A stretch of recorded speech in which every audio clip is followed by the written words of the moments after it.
Hello and welcome to Frankly Speaking, where we dive deep into regional headlines. I speak with leading policymakers and business leaders. I am Katie Jensen.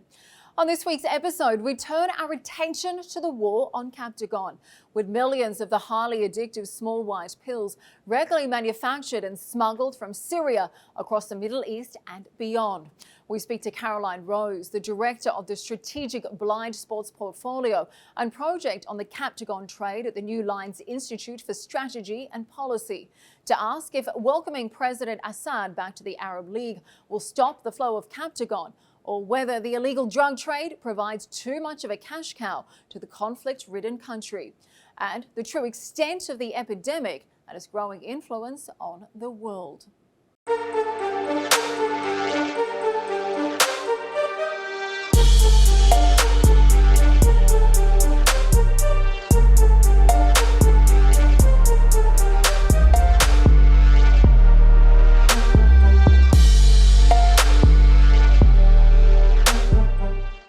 Ms. Rose, thank you for joining us on Frankly Speaking. Now, in May, Syrian President Bashar al-Assad attended the Arab League summit in Jeddah for the first time in 12 years. Now, this marked a significant step towards rehabilitating Assad into the Middle East. Some experts believe this was potentially one way to try and stop the flow of drug trade coming out of Syria. Frankly speaking, is this doable, or is the Assad regime too addicted to the drug trade revenue? Certainly, I think that's the question of the hour as we see normalization efforts advance. And we've seen a number of direct forms of cooperation with the Syrian regime through the form of working groups and informal deals that have been made with Damascus. But I don't think that it is possible to see the Syrian regime significantly or genuinely crack down on Captagon production and trafficking, specifically with and particularly in relation to their production processes.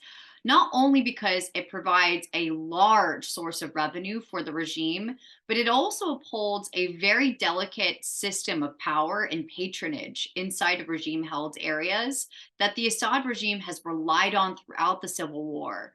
When you look at the actors that are very heavily implicated in the Captagon trade, and these are the big players such as Maher al-Assad, Samer al-Assad, Wassim Badia al-Assad, many of them cousins or siblings or relatives of Bashar al-Assad himself, or members of Syria's very deep and very influential security apparatus.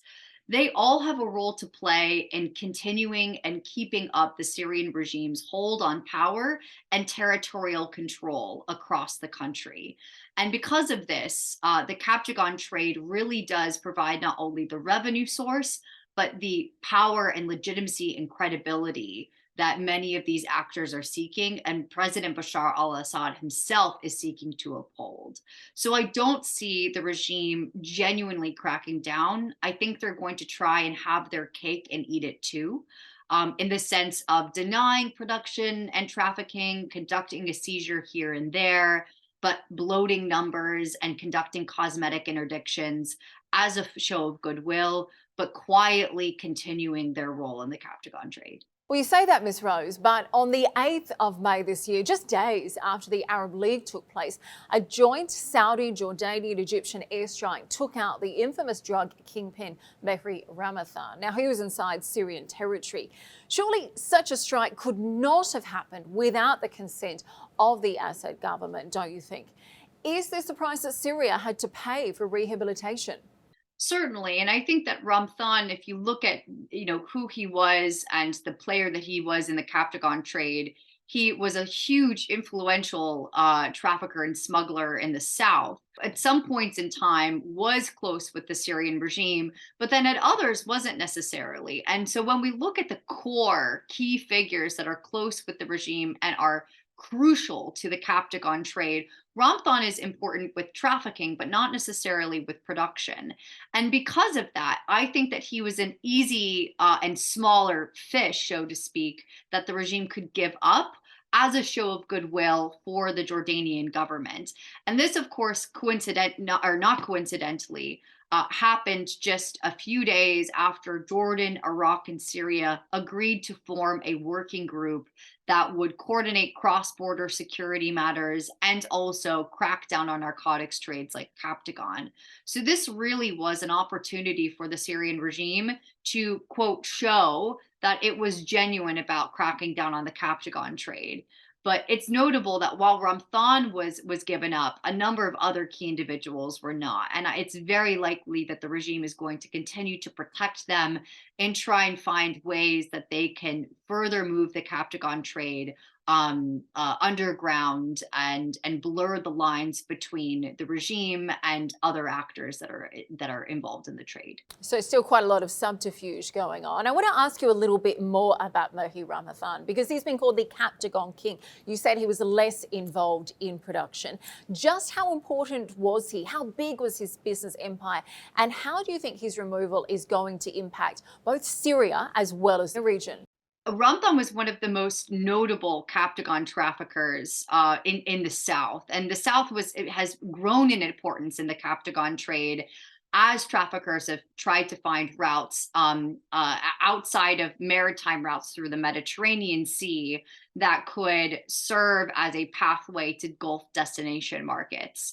And Ramathan was close with the Fourth Division, close with the regime for a matter of years. He operated a very large network of traffickers that would be enlisted and recruited. Many of them were local tribes or traffickers that had been participating in illicit trades for decades. And so his network was extremely large, and he was responsible for trying to export the Captagon trade out of Syria. That being said, he was arrested by the regime just a few years earlier. And he was believed to be on the outs with Damascus for quite a time. And while he was still a notable figure in the trade, he was less anchored to the Fourth Division and the very core of the Syrian regime in these latter years. And because of that, we believe he might have been an easier target for the regime to give up for Jordanian intelligence and the Jordanian military. So let's talk about some of the other kingpins, because alongside Ramathan, there's also some major players in places like Syria, Lebanon, and Iraq as well. What do we know about them?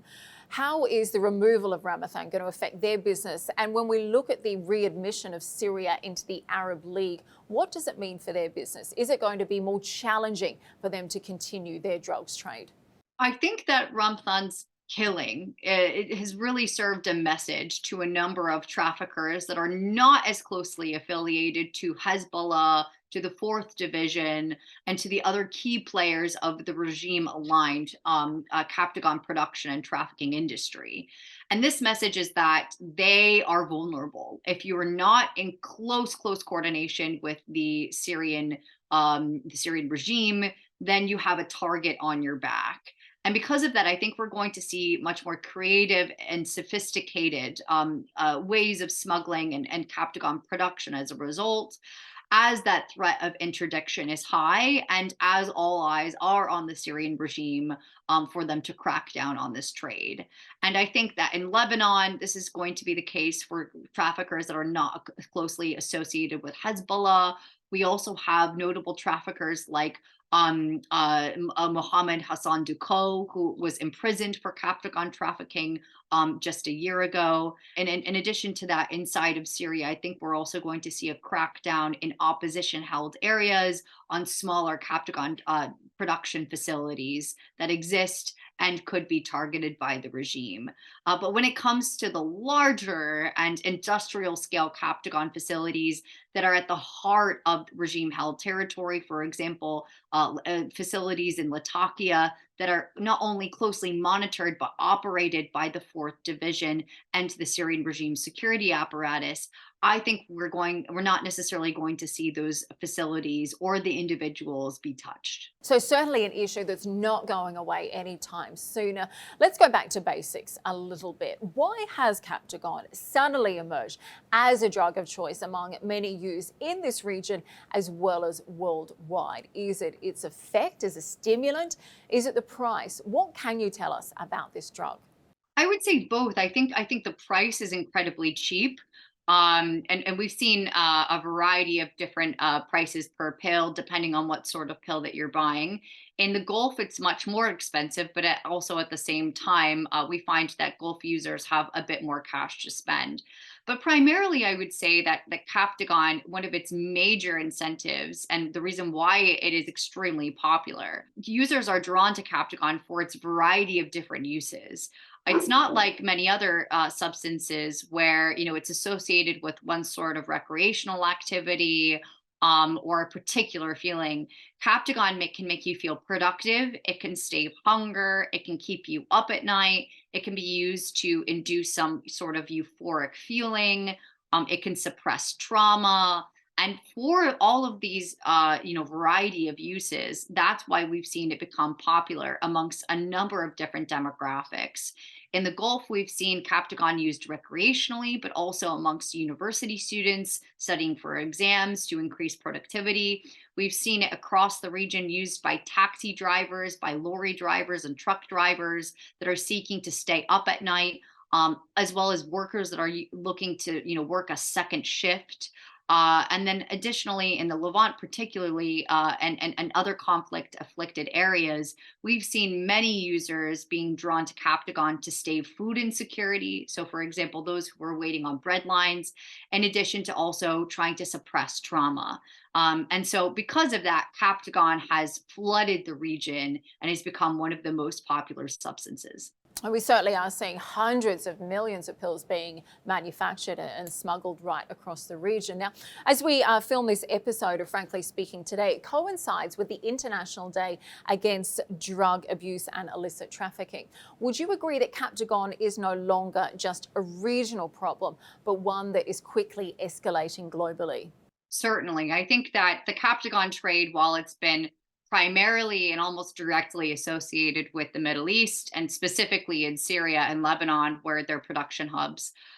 This is a drug that is seeping beyond these regional contours into Europe, into Africa, and the greater international community. We've seen an uptick in trafficking, particularly overland trafficking through Turkey into the Balkans and into mainland Europe. We've also seen Captagon being seized at a number of African ports, not necessarily just in North Africa, but also further south, which is extremely notable. And while the belief for many years was that these Captagon shipments were just being rerouted and being redirected back to destination markets in the Persian Gulf, we're starting to see that assumption change a bit more as we're starting to see more permanent trafficking networks deepen their foothold in mainland Europe and Africa as well, and try and grow consumption markets in these places. You mentioned as well that smuggling is certainly becoming more sophisticated. Would you compare it to the opioid epidemic that we've seen? Would you go as so far as to saying that it's even worse? I wouldn't necessarily say that it's worse. I think that the opioid epidemic is extremely concerning, not only for the smuggling and trafficking methods that we've seen, but also the fact that the opioid epidemic, particularly in places like the United States, it's coincided with a huge uptick in deaths and fatalities. So, Captagon, we haven't necessarily seen the fatality rate that we've seen with the opioid epidemic. So I don't want to put that on the same plane. However, in terms of the sophisticated and advanced smuggling techniques, I think that Captagon is definitely, competitive in that aspect.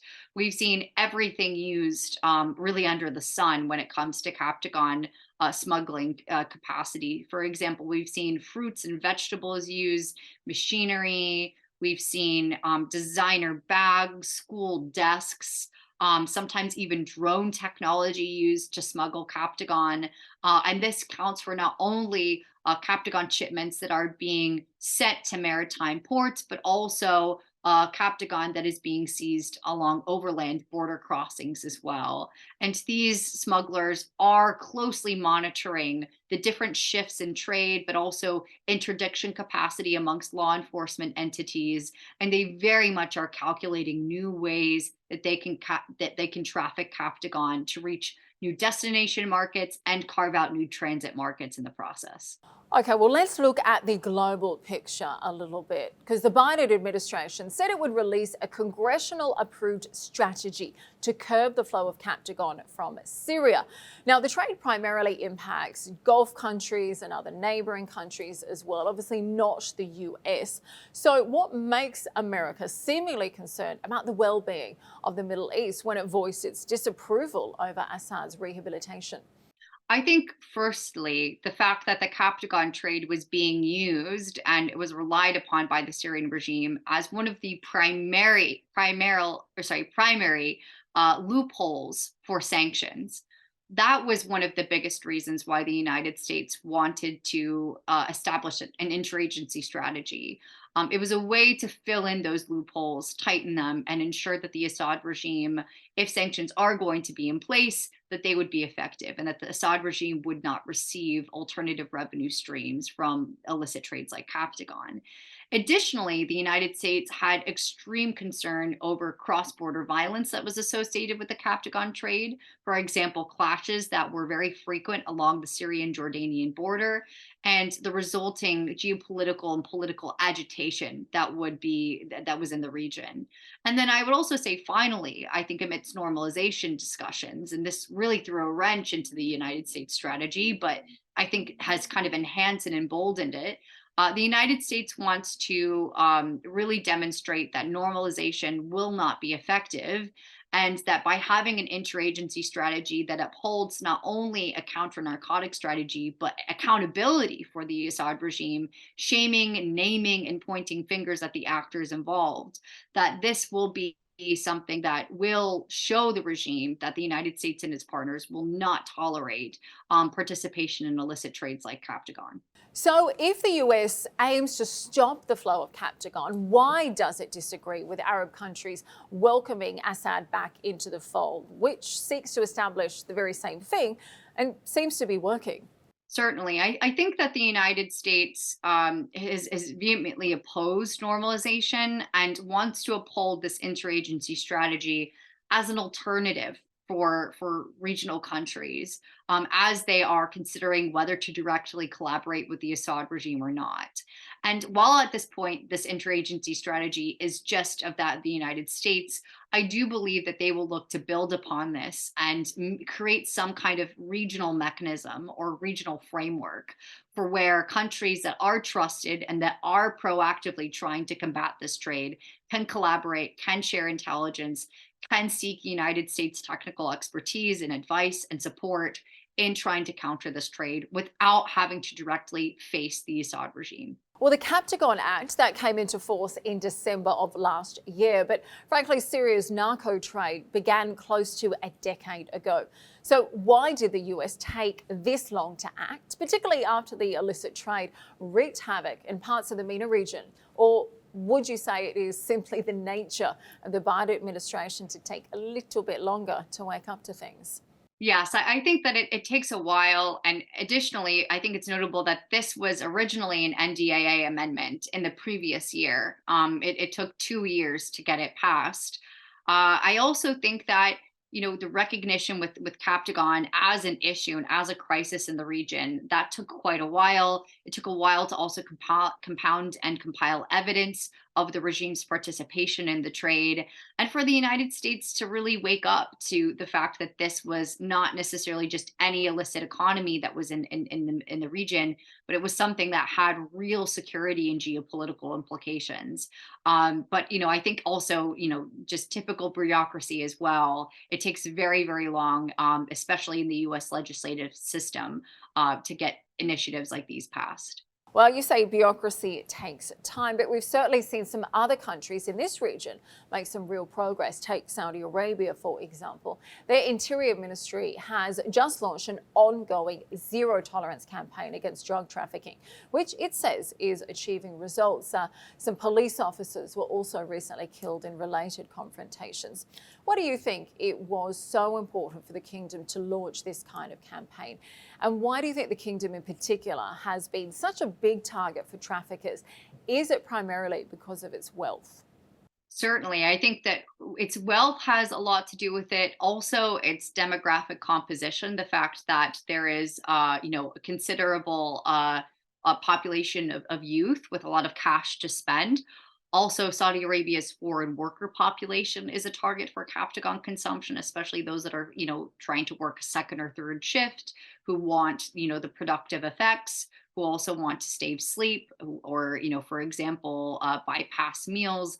That has been something. So I think that Saudi Arabia, that the market really is lucrative for Captagon trafficking networks. Additionally, I think that when it comes to their zero tolerance policy, this has been sparked by increased Saudi Arabian concern that as Captagon has grown as a concern in the region and as a security threat, they also are fearful that many of these trafficking networks are spilling into their own borders, corrupting their zakat customs systems, and then also creating internal trafficking and dealing networks inside of the country. And because of that, they've launched this campaign to really crack down on not only consumption but trafficking inside of the country, in fear that it will expand over time if not confronted. So certainly clamping down on drug trafficking. But it's interesting because Saudi also has one of the most progressive approaches to drug rehabilitation. However, it's obviously clear that tackling drug use needs to be addressed at a much earlier stage. Education is incredibly important. What would be your advice about educating members of the public about the dangers of drug use, particularly Captagon? I think that the biggest piece of information about Captagon that really should be better communicated to the public, particularly in destination markets like Saudi Arabia, is the fact that we don't know what is inside of Captagon pills anymore. It used to be phenethylene in the 1960s to the 1980s. When it was phased out into the illicit market, it replicated that formula for a bit, but really since the early 2000s, we've seen a variety of different Captagon formulas pop up through one of the very few chemical analyses that have been conducted. And each time a lab analysis comes out, it shows that there's no typical Captagon formula. And because of that, because of this lack of uniformity, producers can make Captagon whatever they want it to be. And that causes and should spark serious, serious public health concerns. Some really pertinent advice there. This is certainly your area of expertise. So much so, you appeared as a commentator in a recently produced Arab news documentary, which explored the kingdom's war against Captagon. So what can you tell us about this documentary and the investigation behind it? What would you say are the main messages to be remembered? Certainly. Well, this documentary not only did, it had its due diligence in terms of investigating the sources of Captagon production and trafficking, but really dug into Captagon consumption and patterns amidst consumers in the GCC, which was extremely important. Looking at how Captagon dependency was treated, how, what different users' experiences were like, but then also how, punitive measures such as the death penalty and a number of other punitive measures were dealt with in the region. And I think that that was an extremely important investigation to really pull back the curtain on how consumption is evolving in Saudi Arabia, and also how governments are really tackling this issue and confronting this not only on the interdiction side, but the consumption side. And certainly it is a fascinating insight into this new epidemic that's sweeping not only the region, but the entire world. Fantastic job by the Arab News Research and Unit Studies 14-month-long investigation. I know you were a part of it as well. A lot of interviews and research in Jeddah, Mecca, in Syria and Kurdistan, Beirut as well. So yeah, really fascinating. Ms. Rose, thank you very much for joining us today. Really appreciate your insights. Thank you for joining us. Thank you.